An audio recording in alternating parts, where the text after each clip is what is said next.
જૂનાગઢથી મહત્વપૂર્ણ સમાચાર ભડકાઉ ભાષણ મુદ્દે એટીએસની કાર્યવાહી ગુજરાત એટીએસે મુફ્તી સલમાન અઝહરીની અટકાયત કરી છે। અઝહરીની મુંબઈના ઘાટકોપરથી અટકાયત કરાઈ છે। ઘાટકોપર પોલીસ સ્ટેશન બહાર અઝહરીના સમર્થકોનો જમાવડો। જૂનાગઢ બી ડિવિઝનમાં ફરિયાદ નોંધાઈ હતી। ભડકાઉ ભાષણ આપવા મામલે કાર્યવાહી તો જૂનાગઢના નરસી સ્કૂલના મેદાનમાં યોજાઈ હતી ફરિયાદ। હવે એ મામલે તેની અટકાયત કરવામાં આવી છે। આરોપી મુફ્તી સલમાન અઝહરીની અટકાયત કરાઈ છે।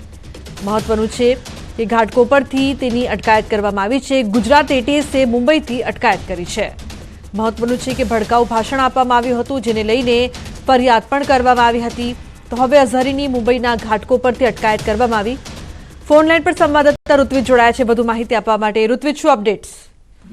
જી, વાત કરીએ તો ગુજરાત એટીએસ અને મુંબઈ એટીએસ દ્વારા સંયુક્ત ઓપરેશન કરવામાં આવ્યું હતું અને જે પ્રકારે જૂનાગઢની અંદર ગુનો દાખલ કરવામાં આવ્યો હતો, એક સભાનું આયોજન કરવામાં આવ્યું હતું અને આ સભાની અંદર તેમના દ્વારા જે ભડકાઉ ભાષણ કરવાનો આરોપ તેમના પર લાગેલો છે, જેનો જે વિડીયો વાયરલ થયો હતો અને વિડીયો વાયરલ થયા બાદ આ સમગ્ર મામલે જૂનાગઢ બી ડિવિઝન પોલીસ સ્ટેશનની અંદર ફરિયાદ દાખલ કરવામાં આવી હતી અને જ્યારે ગુજરાત એટીએસની બાબતની જાણ થઈ હતી ત્યારે ગુજરાત એટીએસ અને મુંબઈ એટીએસ દ્વારા સંયુક્ત ઓપરેશન કરવામાં આવ્યું હતું। તેમની પૂછપરછ કરવામાં આવી રહી છે અને આ સમગ્ર મામલે હાલમાં એટીએસ દ્વારા જે કાયદેસરની કાર્યવાહી છે તે પણ કરવામાં આવી રહી છે।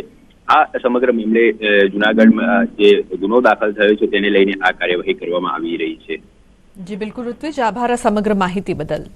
તો વધુ કાર્યવાહી કરવામાં આવી છે ભડકાઉ ભાષણ કેસ અંગે।